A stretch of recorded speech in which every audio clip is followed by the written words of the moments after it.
Good afternoon, ma'am. Good afternoon, class. I'm your teacher for today. I'm Angelica Conseja. And before we start, please stand and let us pray. In the name of the Father, and of the Son, and of the Holy Spirit. Our Father, who art in heaven, hallowed be thy name. Thy kingdom come, thy will be done on earth as it is in heaven. Give us this day our daily bread, and forgive us our trespasses, as we forgive those who trespass against us. And lead us not into temptation, but deliver us from evil. Amen. In the name of the Father, and of the Son, and of the Holy Spirit. Amen. Before we start our presentation, I will give a short activity that you're going to do. If we encode the word secret using Caesar's key value of 3, we offset the alphabet so that the third letter down B begins the alphabet. So starting with A to Z. The encryption of the word secret is VHFUHW. Okay, did you understand my example? So, get 1/4 sheet of paper, and the activity that I will give you is encrypt your name. Mentor is Ma'am Gerlin. Good morning, ma'am. Good morning, class. Okay, listen very well because after discussion, the next presenter will give you a quiz. Basics of cryptography. What is cryptography? Cryptography is the science of using mathematics to encrypt and decrypt data. It enables you to store sensitive information or transmit it across insecure networks, like the internet, so that it cannot be read by anyone except the intended recipient. Cryptography and cryptanalysis. While cryptography is the science of securing data, cryptanalysis is the science of analyzing and breaking secure communication. Classical cryptanalysis.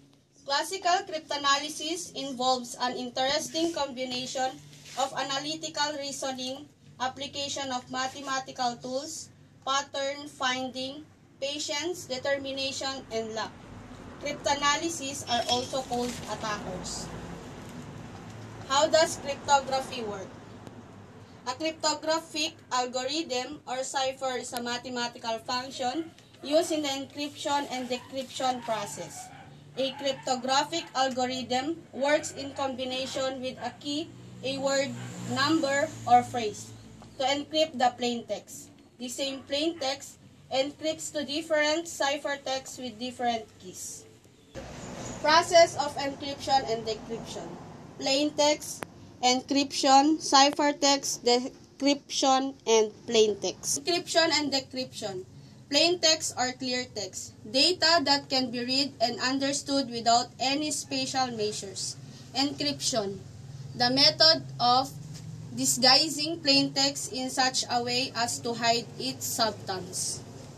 Next, ciphertext.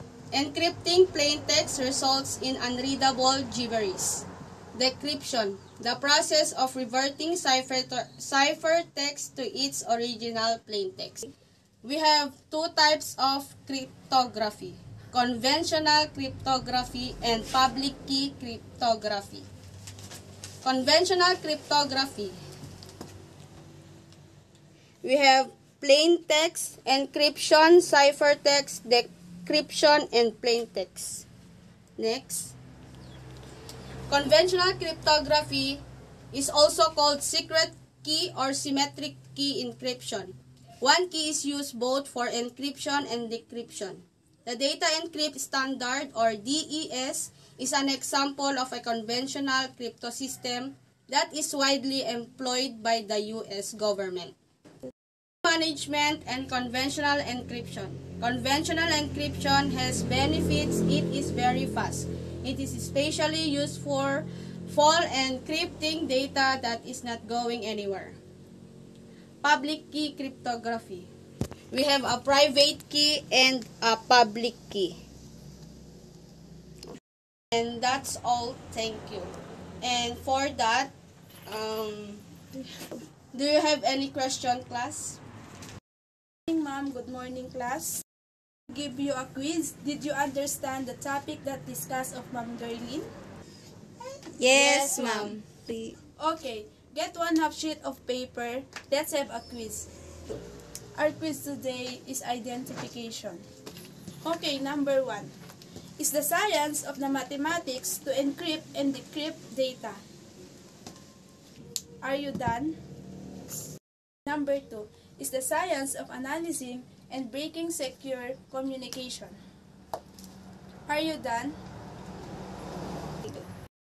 Number 3, the method of disguising plain text in such a way to hide its substance.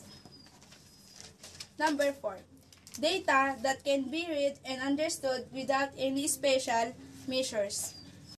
Okay, number 5, the process of reverting ciphertext to its original plain text. Number 6, encrypting plain text results in incredible gibberish.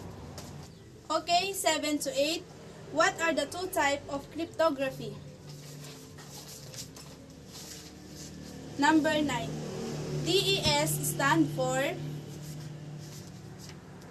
Number 10, encrypt the name of Ma'am Cathy Alipio. Okay, are you done? Pass the papers forward. Okay, that's all. Thank you and God